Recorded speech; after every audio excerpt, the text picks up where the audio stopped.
Hello friend, मेरी कहानी contract marriage में आपका स्वागत है। घड़ी में रात के 3 बज रहे थे। तभी सिंघानिया पैलेस के गेट पर किसी कार के रुकने की आवाज़ आई। उस कार में सूर्या था, जो पूरी तरह से नशे में चूर था। उसके पैर नशे के कारण लड़खड़ा रहे थे। वो किसी तरह दीवार का सहारा लेकर अंदर आ रहा था। शौर्य जैसे ही अंदर डाइनिंग रूम में आया तो सामने सोफे पर सोती माही पर नजर चली गई।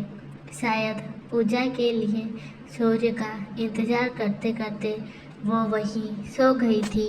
बाहर खिड़की से आती चंद्रमा की रोशनी सीधा माही के चेहरे पर लग रही थी, जिससे माही का चेहरा और भी सुंदर लग रहा था। करवा चौथ की पूजा के लिए उसने 16 श्रृंगार किया था। लाल रंग की साड़ी उसने पहन रखी थी और उस पर उसने वैसे ही मेकअप किया हुआ था। माही सोते हुए किसी छोटी बच्ची से कम नहीं लग रही थी। सूर्य की नजरें माही से हट ही नहीं रही थी। माही को देखकर लग रहा था कि उसने सुबह से एक गिलास पानी भी नहीं पिया है।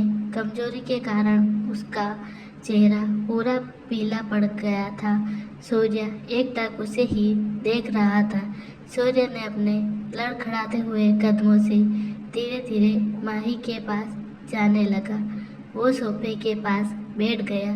सूर्य माही के करीब जाते हुए उसके चेहरे पर हवा के कारण जो लट आ रही थी, उसने धीरे से अपने हाथ से लट को माही के कान के पीछे कर लिया। सूर्य पैरों के को मोड़कर माही के पास बैठ गया और उसके गाल को अपनी एक उंगली से हल्के से सहलाते हुए बोला, क्यों माही, ऐसा तुम क्यों कर रही हो यार? शादी तुमने मुझसे की है और प्यार तुम उस जय के बच्चे से करती हो।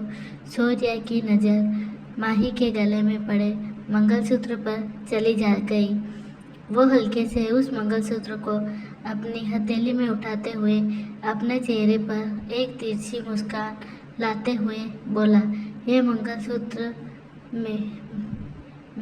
ये मंगलसूत्र मेरे नाम का पहन रखा है और बीवी उस जय की बनी घूम रही हो। सूर्य ने माही के मांग में पड़े सिंदूर को देखा और हल्की उंगली से उसके सिंदूर को उंगली पर लगाते हुए बोला, और ये सिंदूर, हाँ, ये सिंदूर मेरे नाम का लगाती हो और उम्र लंबी उस जय की हो, ऐसा मांगती हो?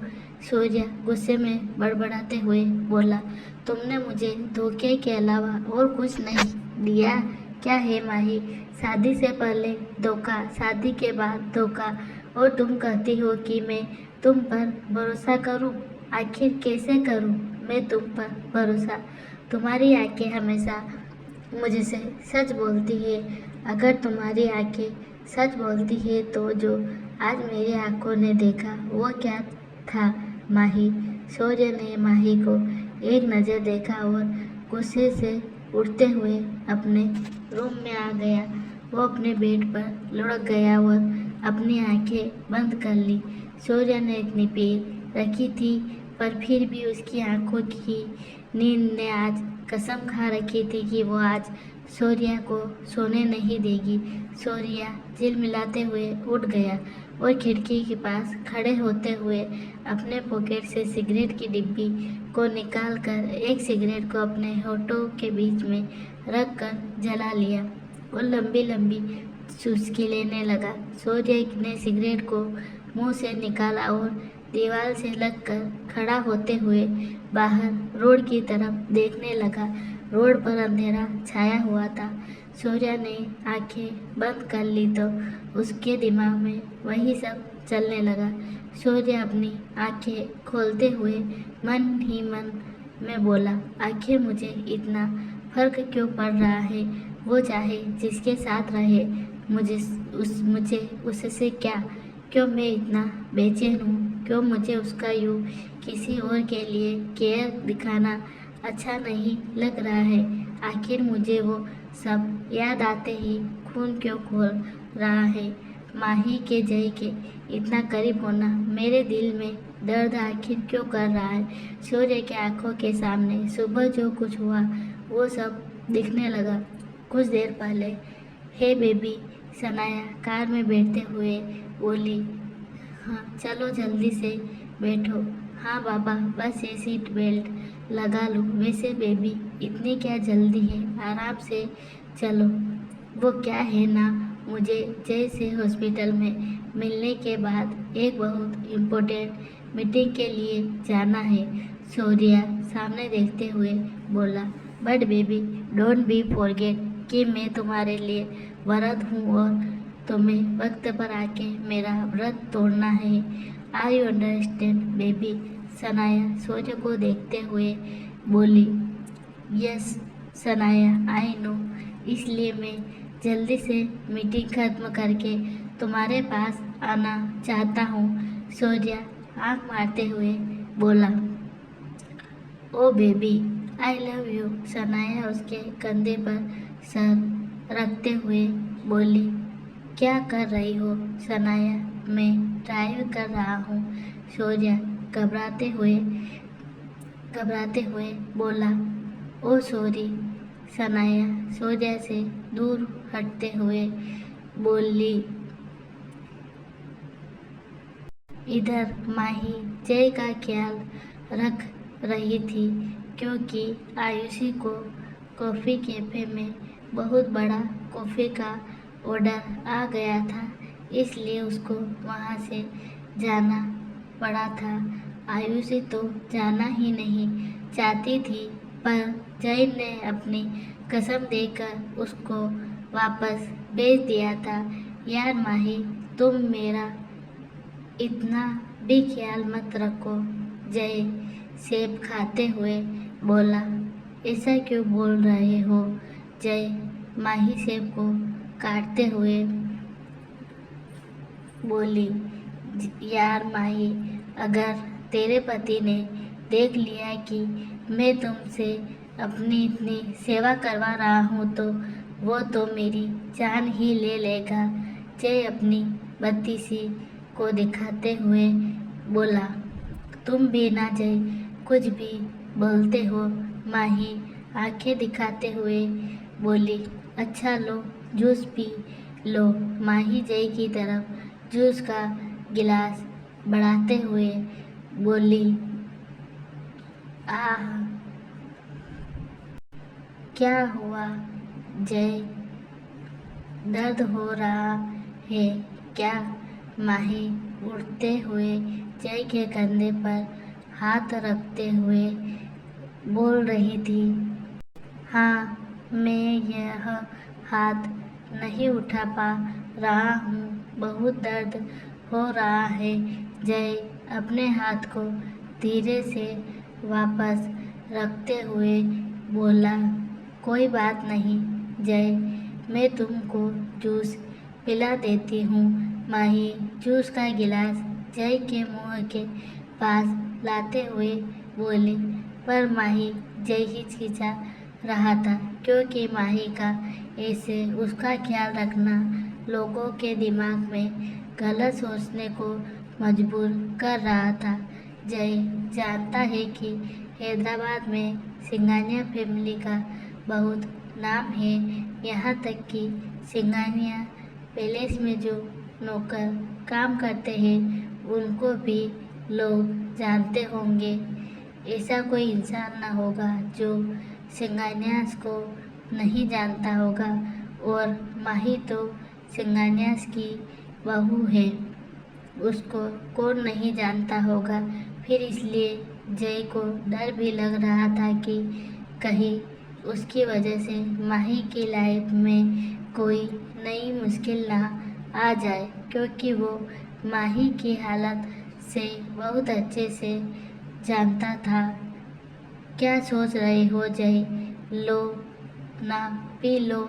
माही उसके मुंह के पास जूस का गिलास को लाते हुए बोली।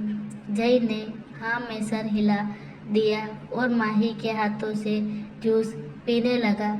जय को आज बहुत अच्छा लग रहा था, उसके दिल में खुशी के गुब्बारे फूट रहे थे। कुछ देर बाद जय माही से बोला, माही। हाँ जय, कुछ चाहिए क्या? माही जो सोफे पर बैठी मैगजीन पढ़ रही थी, वो मैगजीन बंद करते हुए हैरानी से जय की तरफ देखते हुए बोली, नहीं नहीं, मुझे कुछ नहीं चाहिए। तो क्या हुआ? वो मुझे हाँ, तुम्हें क्या? वो मुझे हाँ। जय, आगे भी बोलोगे? यार, मुझे समझ नहीं आ रहा है कि मैं कैसे बोलूं। अरे यार, मुंह के अलावा और कहीं से भी बोला जाता है क्या? माही ने इरिटेट होते हुए बोली। हाँ। अरे नहीं यार, वो मुझे वॉशरूम जाना है। जय शर्माते हुए बोला। अरे बस इतनी सी बात, इसमें तुम परेशान हो रहे थे? माही हंसते हुए बोली। हूँ। जय मुस्कुराते हुए बोला, चलो मैं ले चलती हूँ। माही जय के पास आते हुए बोली, अरे तुम क्यों तकलीफ कर रही हो? नर्स या वार्ड बॉय को बुला लो ना। अरे इसमें कैसी तकलीफ है यार, और जब मैं हूँ तो उनको क्यों बुलाओगे? माही अपनी कमर पर हाथ रखते हुए बोली, तुम कितनी भोली हो माही, तुमको तो इस दुनिया की गलत नजरें भी समझ नहीं आती। जय माही की तरफ मुस्कुराते हुए देखते हुए मन ही मन में बोला, अब क्या सोच रहे हो जय? चलो मैं तुम्हें ले चलती हूँ ना। अच्छा फिर ठीक है। जय के एक पैर और एक हाथ में प्लास्टर लगा हुआ था, जिस कारण वो ना खुद अपने आप उठ सकता था, ना ही चल सकता था। माही जय के उठाने की कोशिश कर रही थी कि अचानक से वो जय के ऊपर ही गिर गई। जय की तो धड़कनें तेज चलने लगी थी। उसका दिल कर रहा था कि वो अभी माही को गले लगा ले, पर उसने अपने आप को कंट्रोल किया और अपना ध्यान हटाने के लिए वो माही का मजाक उड़ाते हुए बोला, अरे रहने दो माही, तुमसे नहीं हो पाएगा। कभी खुद को देखा है माही, मेरी बॉडी से भी आधे भी नहीं हो माही, तुमसे ना हो पाएगा। माही झूठ मूठ का उसे गुस्से में घूरने लगी। माही को ऐसे गुस्से में देखकर जय को हंसी आ गई और वो जोर से हंसने लगा। माही को भी हंसी आ गई। उन दोनों को तो पता भी नहीं था कि उन दोनों को ऐसे साथ में हंसते हुए कोई और भी देख रहा है, और वो थे शौर्या और सनाया।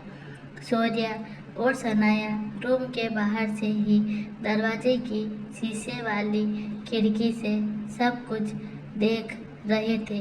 माही का जय के इतने पास होकर दांत फाड़ फाड़ के हंसते हुए देखकर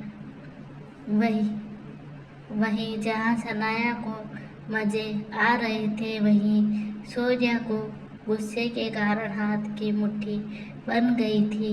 शौर्या को उन दोनों का इतने पास होना बिल्कुल भी अच्छा नहीं लग रहा था और उसके जबड़े गुस्से से टाइट हो गए थे।